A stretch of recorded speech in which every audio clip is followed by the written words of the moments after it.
We woke up at 5 a.m. on the morning of the Selinog Island trip. We were all especially excited because today was the day we got to hand out about 150 backpacks. However, the weather had other plans for us. That morning it was raining especially hard, the kind of rain that makes you want to stay inside. Thankfully, the rain stopped by the time we had to board the boat. We grabbed our gear and headed to the water's edge, where we waded out into the water and climbed into a dinghy that ferried us to our boat, the Ocean Pearl. Life jackets on, engines humming, faces grinning, we were finally on our way. The first 45 minutes were nothing short of magical. The sea stretched out like glass, and everywhere you looked, small family-owned fishing boats were already hard at work, hauling in the morning's catch and bound for a fishing market. Then we hit the open ocean, and the waves got much rougher. The boat had to slow down, and for those of us who remembered, the memories came rushing back. 10 years earlier, Ann-Lou and I had attempted this very same crossing and had to turn back. We pushed on anyways. After an hour of riding the waves, we finally arrived at Selinog Island, and it was worth every wave. Like so many of the Philippine islands, this place left everyone speechless.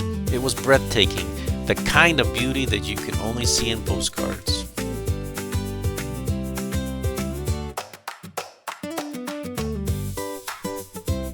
We disembarked and carried everything up to the main walkway that circles the island.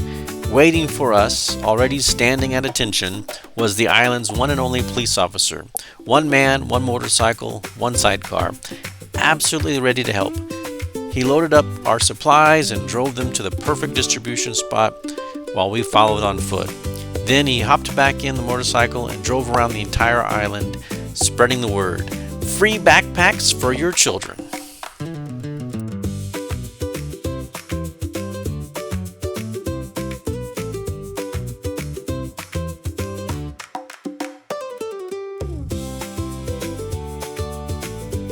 It didn't take long for the good news to spread.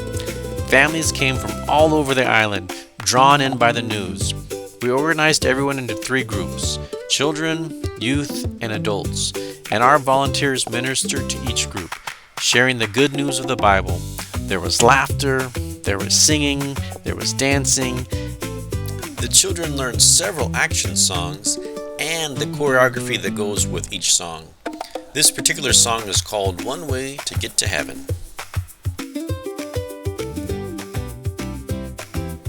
We also had time to teach the children an illustrated story about the love of Jesus. The youth were also grouped together so we could minister to just them. They learned about the 4 spiritual laws of the Bible, and they received Christ through faith as their personal Savior. Likewise, we grouped the parents together and we had leaders share with them the love of Jesus. In all, we had 22 volunteers with one mission: to bring love and hope to each person on the island. We shared the gospel with over 120 students and also with the parents who were present. What a privilege to sow seeds of faith in that community. We distributed the backpacks to students from kindergarten through grade 12, as well as the adult high school equivalency class. The school teachers present, the school principal, and the police officer also received a backpack. Each backpack is a reminder that every time they carry it, the Lord is wrapping His arms around them saying, "You are loved." To everyone who prayed and supported this mission, thank you. This would not have been possible without you.